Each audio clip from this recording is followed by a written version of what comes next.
they was also the ones that was never like super highly praised, other than AI. Um, but it was just like the mentality, the game they had, and they was all like neighborhood type guards to me. You know what I'm saying? So like in my neighborhood, it was like I felt the connection to them, and I felt like they represented us. You know what I'm saying? So um, I would say if I had to say somebody, I would say AI because he just had that.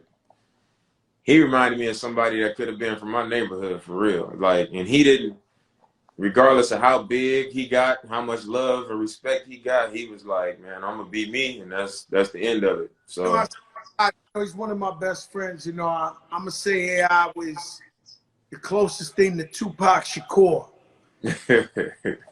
Real shit. And the no, reason I can see that. I can see that.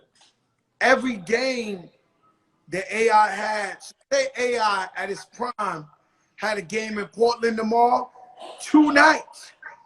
There'd be a party with 10,000 dudes with AI jerseys, all the biggest in the world, AI, the Braves. Like, I've seen parties in Miami, New York, everywhere, where he would sell out like if the #1 rapper was performing that night, and it was just everybody, the toughest guys in the world with the AI jersey. And no one has really had that effect to me, you know, as a ball player. So that's why I call him like the closest thing to Tupac. No, I agree with that. You know, and I don't think nobody ever came close to that. And I think a lot of it is because of like what I just said. People feel a connection to him. Like it's like he's a superstar basketball player, but he ain't too far removed from like us. You know what I'm saying? And I think a lot of people felt that way. Like they didn't feel like they was on his jock by wearing his jersey or kind of like, you feel me, like trying to do what he did. I don't think nobody felt that way because they felt his energy. You know what I mean? Man, let me tell you, man, and I asked that, man, nice AI came to New York, hung out, got drunk, and we stood in our boys' apartment in the South Bronx tenement with drop Phantoms, Rolls Royces outside the front door. Stanley, what's up? My young boy, my nephew, Cat Stanley, he just made it from Duke. He made it to Indiana.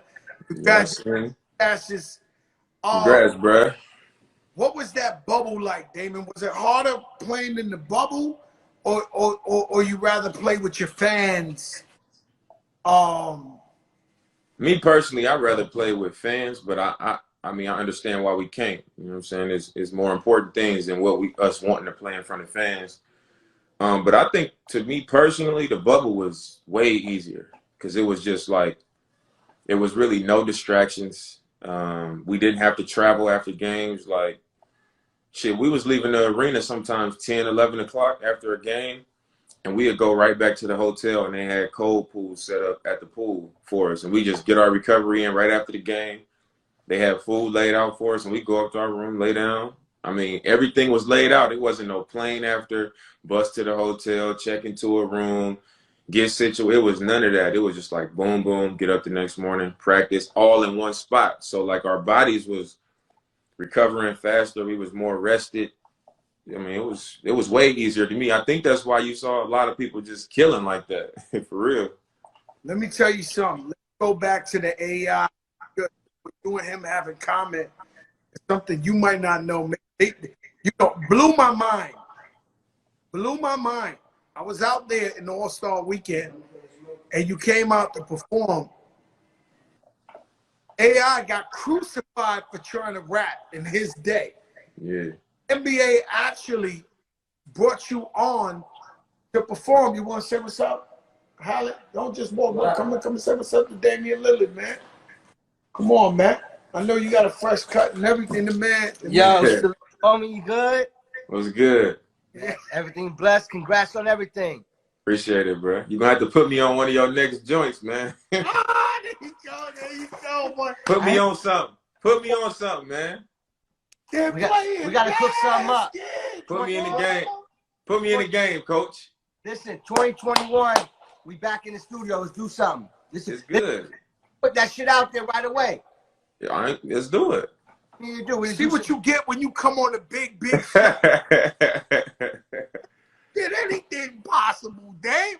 We got to do that, man. when AI was working on his album, I was behind the scenes with him in the studio every day. And he kicking some gangster shit. You know, they wasn't ready for it. But the NBA, that was a historical move them put on, because they don't want you to be with rappers. They don't want what was it like performing at the All-Star? I was there. I was standing in the crowd watching you perform. No, it was cool, man, because I actually got hurt before the night before All-Star in Memphis. I got hurt. And I was like, man, I don't know how to look with me being injured and I'm not playing in the game. And you know what I'm saying? Now I'm gonna be up here rapping and moving around the stage. And they was the ones that was like, we think it'd actually be cool that you can't perform as Damian Lillard, but you can still perform as Dame Dollar. So they was really the ones that was like, we think you should really still do it. And I think that just speaks to like the growth of the league. You know, at first I think the NBA was probably trying to deny the culture a little bit of like, you know, what we actually come from and what our interests are. You know what I'm saying? Like the tall tees and baggy jeans and do-rags and all that, they was trying to keep it clean, you know, and not have all that stuff be a part of it. And I think now they just starting to embrace it because they know like that's what people want. So David Stern, you know, he used to rock the TS piece, the TS chain at the Rucker. Terror Squad join them. But this commissioner, Adam Silver, the great commissioner, man. Like, he is. I had to co-sign it through him for you to move on there. Yeah, I mean, and it's like I said, I think, you know, Adam Silver's come in and he's being about the players. You know, he know that the league goes as the players go. And the more that fans can have access to us and learn us and get the real version of us, the league becomes more powerful. And, you know, obviously it's a business. You want to generate money. You want to make money. And that's what people are going to pay for. They're not going to pay for the corny, phony, you know, watered down stuff. They want the real thing. So, I mean, I think he's doing a great job of providing that. You know, real touchy subject, Black Lives Matter, racial tension, for white people to get involved, right? Yeah. It's almost damn if they do, damn if they don't. If they mad at them for doing it, if they don't, we get mad at them for not doing it. Right. This league stood firm with everybody. Yeah. And they rolled out with you guys, man. They you know, they are to be commended for supporting the Black Lives Matter movement and all that. And you as a player, did you feel like they had your back? No, I did. And I'm gonna tell you this. I'm one of the most skeptical people ever. Like, I'm skeptical of everything. So when we first decided, like, okay, we're gonna go play, I was like, well, what is this about? You know, like, are they committing to support the movement? Because if we don't go play, how billions of dollars could be lost? Like, when we get here, are they putting Black Lives Matter on the court to appease us? Are they making all these T-shirts and all this gear to appease us? That was my first thought. And it's kind of like what you just said, damn if you do, damn if you don't. I'm like, damn, I'm already thinking negative about it, you know what I'm saying, before we even get into it. But I think just the fact that they took that type of stand and stood with us, you know, it was similar to, like, I went and marched out here in Portland, you know what I'm saying? And when I went out there, I'm thinking it's going to be all black people. You know, we're going to march together. We're going to stand together. And when I got out there, it was 50-50 split. It was like half black, half white. And I'm like, I mean, it's a great thing that we got this many people that are not black and, you know, probably not directly affected by these things out here supporting like that. And I think the bubble was like, I walked away viewing it like that. You know what I'm saying? Like, they could have easily been like, all right, we're going to be in a bubble and we're just going to steer clear of that subject. And we're going to try to bring something positive. They could have went a completely different route. So I respect, you know, the fact that they stood up for us. And I think it was in line with what the NBA has been doing in recent years as far as, like, standing with the players. No, I love it. I love it. And basketball is my life. You know what I'm saying? My life is music and basketball. You know, as a fan, coaching street basketball, you know, I live basketball is everything to me. So I appreciate that they had your back and they were there every step of the way. I'm very proud of the NBA and how they stood up for everybody. Let me ask you a question. Who's your arch nemesis? Who do you dread playing? And meaning, who you like, holy shit, I got to go up against this guy. I got to play all this defense. And the next day you sore as hell. You don't want to get out the bed because this guy won't stop coming.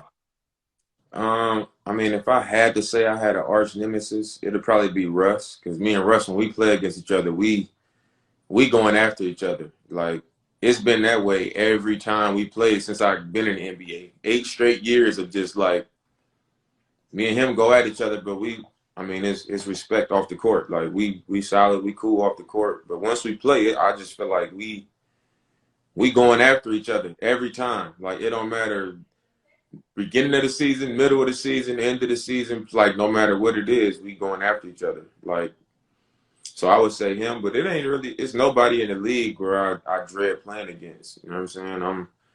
The only time where I'm like, damn, is if it's like we playing 3 games in 4 nights and we on the road and we play Indiana one night, then we play Minnesota, and then or we play Indiana, then we get a break, and then we play Minnesota, and then we gotta go to, you know, I don't know, Brooklyn. Say we gotta go to Brooklyn, and we end in the 3 and 4 nights, and it was Kyrie or something. I'm very tight with Mike Bibby, and he would complain to me, be like, yo, I hate playing Steph. He's just so strong. You know, I know I'm going to play.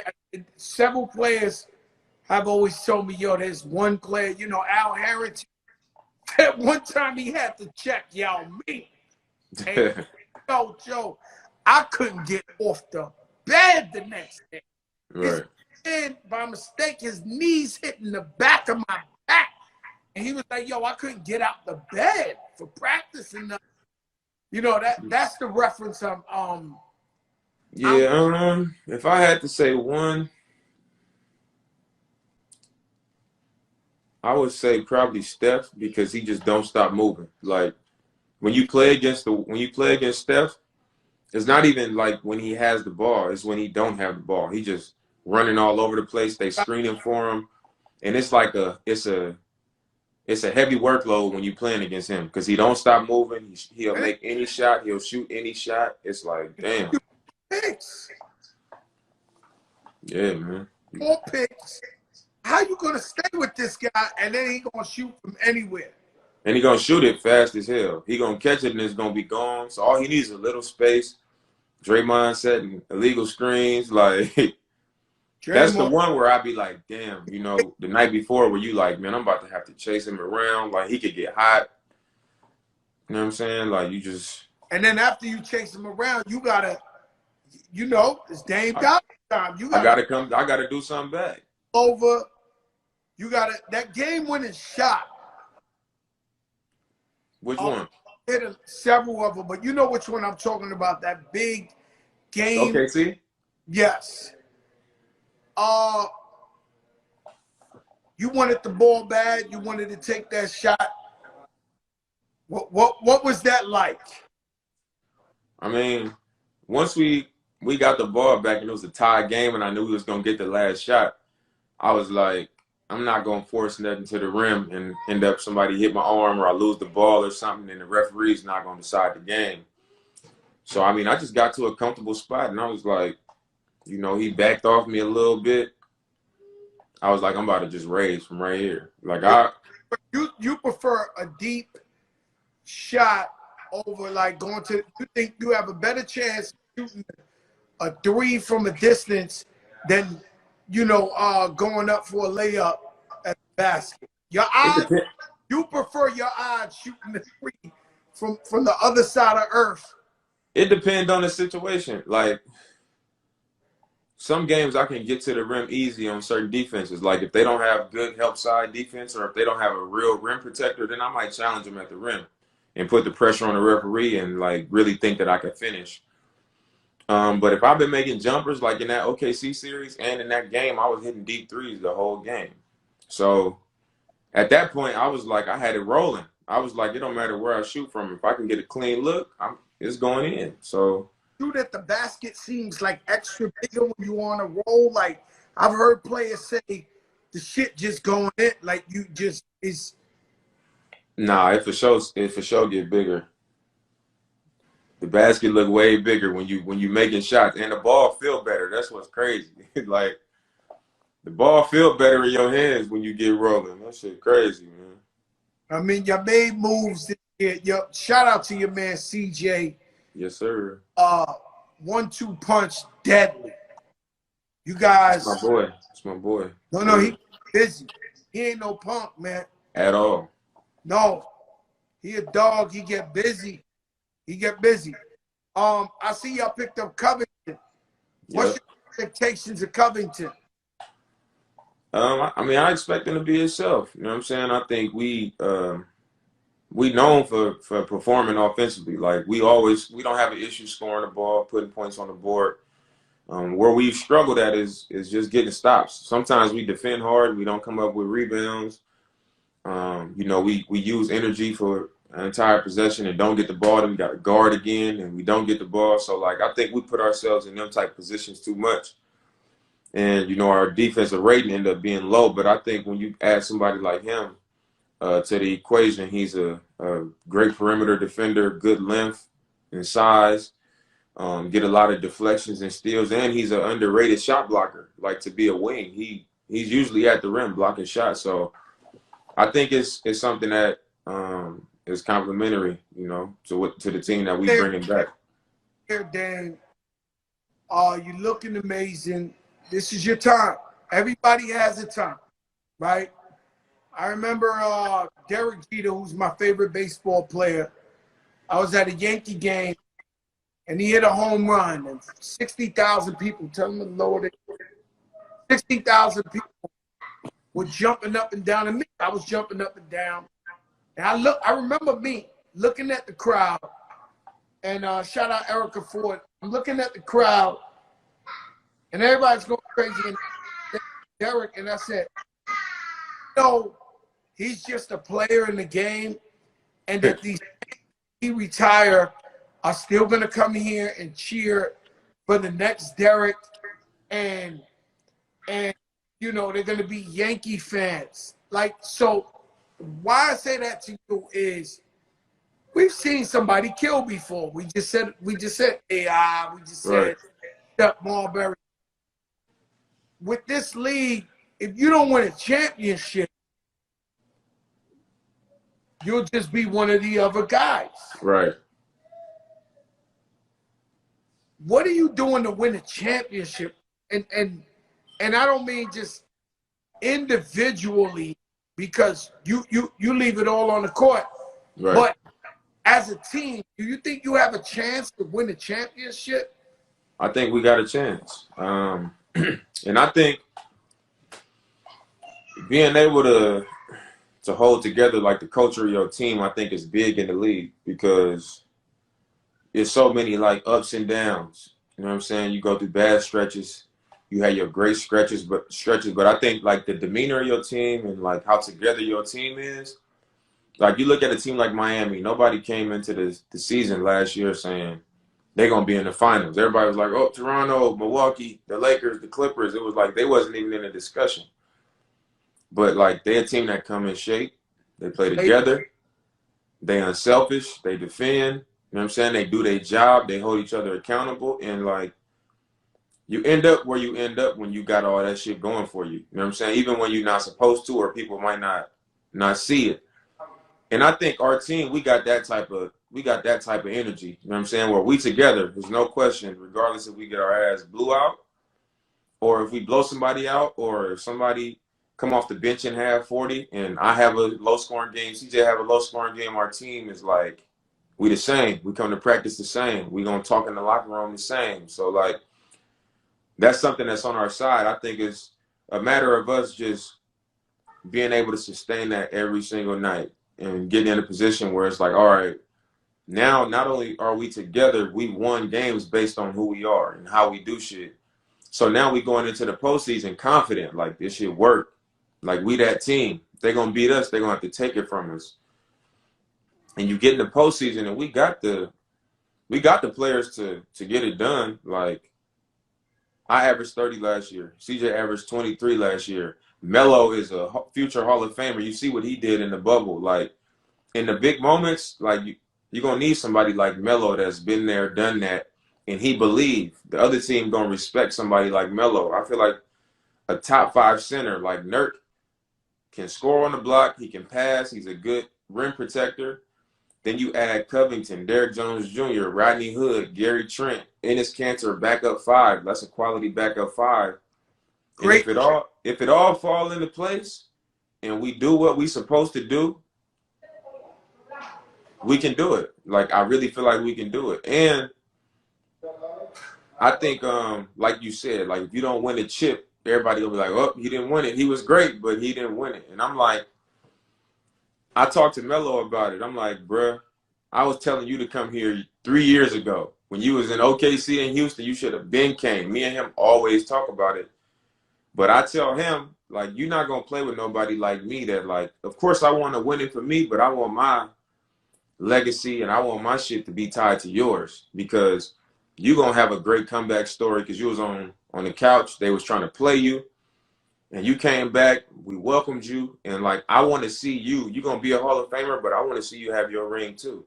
And I'm gonna get to be a part of that story. You know what I'm saying? So like all that stuff count to me. You know what I mean? Like I feel like we got the makeup to get it done. It's just a matter of like how committed we gonna be to that. You know what I'm saying? Like what do it really mean to us? Mm-hmm. And I never get the lyric right, but it's in one of Jay-Z's first songs where he said, you know, if one of us fall, each other be each other's crutches. And it's always been my philosophy, where I want to help my brothers, not wanting nothing back, no money back, no nothing like that. But hopefully one day, if I need your help, you can pick me up. Yeah. That has always been a Fat Joe strategy. You know what I mean? That's how I look at life. Yeah. When it comes to the rap game, what are you trying to do with this rap career? Man, I always did music. Like before I even knew I was gonna be an NBA player, I was doing mixtapes. And when I was in high school, me and all my partners, we used to warm up at our high school basketball games to our own songs. Like, so I've been doing music. And then when I got to college, I mean, I was in my junior year before I was on like a mock draft. I was in my 3rd year in school. I didn't know what was gonna happen. And every summer I was doing mixtapes and doing all that. So I always like fuck with music heavy, like as a listener, like I always like wrote music, you know what I'm saying? So that's just part of it. It ain't like I just got to the league and was like, all right, I'm about to try to just start rapping. Like I always did it. So once I got to the league, I just was like, I'm gonna establish myself, for the reason that I'm here. And I'm gonna make room for, the other stuff that I'm passionate about, like music. Ball player rappers don't get into the violence because, boy, you caught that beat for Shaq. I'd have been really worried for you with the diesel on the physical. Have you ever seen Shaq in real life? Yeah. That motherfucker big as hell. Yeah, I know. Did you listen to him? Yeah, I listen to Shaq, man. No, I'm saying, did you listen to when our songs were going back and forth? He sent me your song, and he sent me his. Shaq a hip hop fan, man. He's been a fan since day one, and he loved this shit for what it really is, just the music. So, Same. That's crazy. But your top 5 favorite rappers of all time, who would that be? My top 5 of all time, I'm a Pac, my favorite of all time. Like I'm a huge Pac fan. I'm gonna say Pac, Biggie, Jay-Z, Lil Wayne, Mm. um, Biggie, Jay-Z, Wayne, and I'm gonna go with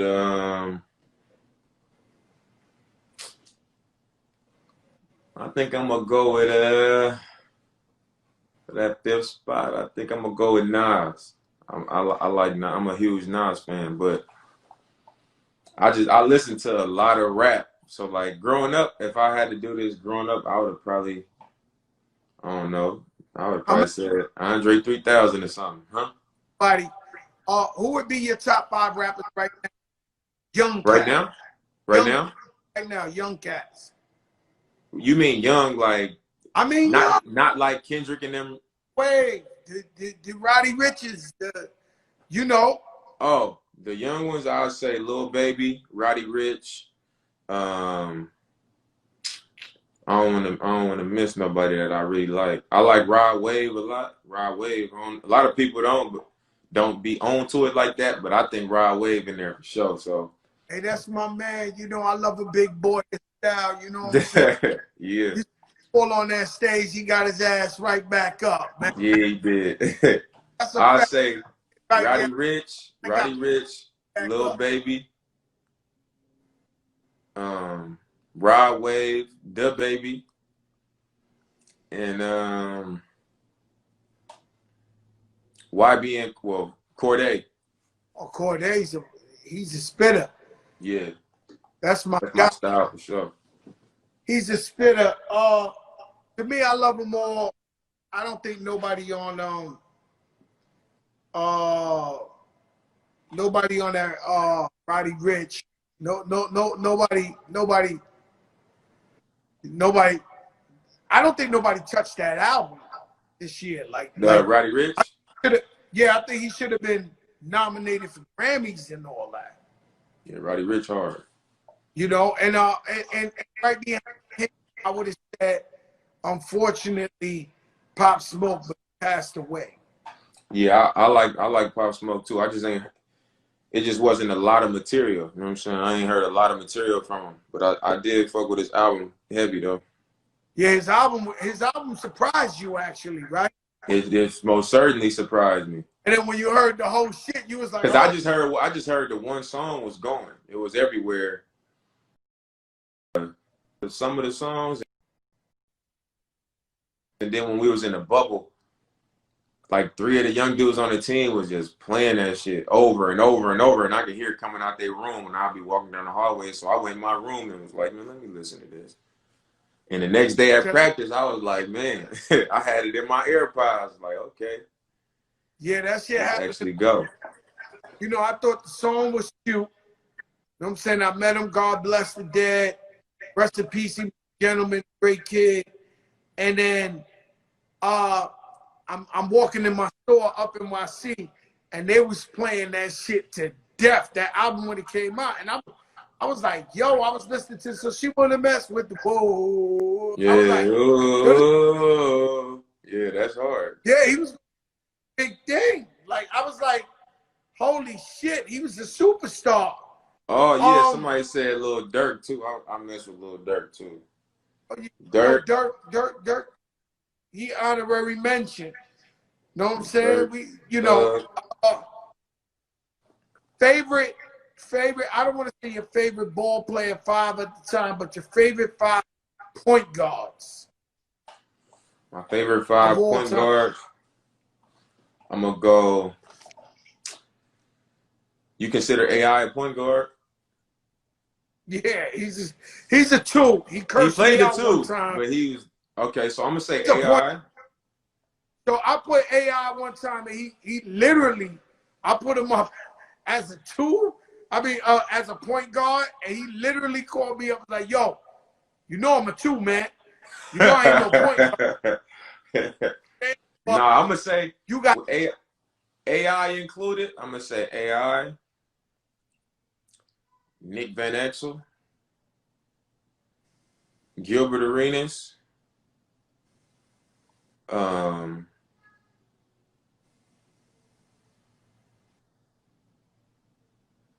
Mahmoud Abdul Rauf and Gary Payton. The glove, boy. And he's Actually I gotta put Steve Francis in there too as a slash Steve Francis as my fifth because I love Steve Francis. Steve Francis, Casino Mobley. Those are my guys. They come up when I come up. They was giving guys the business out there. You know, and the glove, he's still crazy. Like I see him on I ESPN. know he is. He from Oakland, man. Hey. Let me ask you something.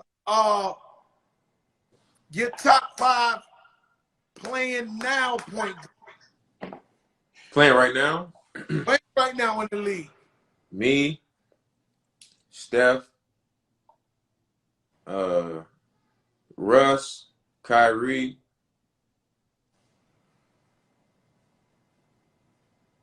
I'm trying to think of all the point guards before I say my fifth.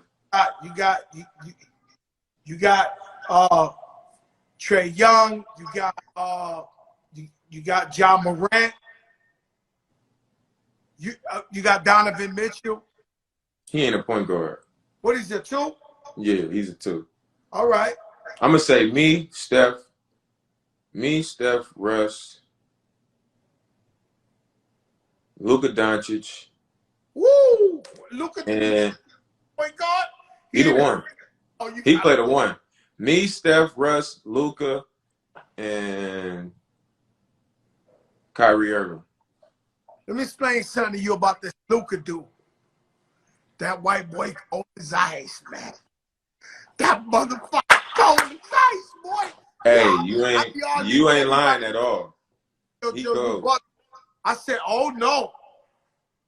Oh no, he the truth for real. No, he the truth. He the truth. You can't. Anybody that say he ain't, man, they hate. Nah, he the truth. Who should we have our eyes on coming in this rookie draft? Do you know any of these guys who's in? Who do you think gonna be explosive this year? You don't know yet? I don't know. I don't really know none of them. I know a kid. I know one kid in the draft, Peyton Pritchard. He from West Lynn, Oregon, the city I live in. He was in high school when I first got here. He got drafted in the first round to the Celtics. I don't know how much he'll play for them, but the one player that I think is going to be the best one is LaMelo Ball. I think Melo Ball the truth. I think Melo Ball's the truth too. Yeah, I think he the truth, man. Could have got him, but he went too early. I think in the East we gotta really watch this youth. They got Vernon from Duke. Mm-hmm. Homeboy Gordon Hayward. No, I think they doing good just with LaMelo. They got Gordon Hayward over there with them. They got the kid from Duke, the center, Vernon. I know, and they got a 4-man already from Carolina the year before. So they got some young talent in the East like that. You know, that lower half of the East is gonna be there for them. So I think they're gonna be straight. Yeah, they excited. Yo, Dan, man, thanks for checking in with us, man. God bless. Can't wait till December 22nd. It's up. It's up. You can shoot them shits from the other side of the moon. Like, I know if I was coaching you at the Rucker, I'd be losing my mind when you shoot some shit from the other. Hey man, I shoot it at a high clip though, man. I shoot it at a high clip, man. Let me tell you something, my brother, man. I enjoyed this talk with you, man. Shout out my girl Charlene connecting us. Because yes, I've been asking you for a couple of months now for you to get on man, here. I've been trying to do it, but you be hitting me the same day, like, man, what's up tonight? I'm like, man, you know, I ain't gonna lie to you. I'm corrupt.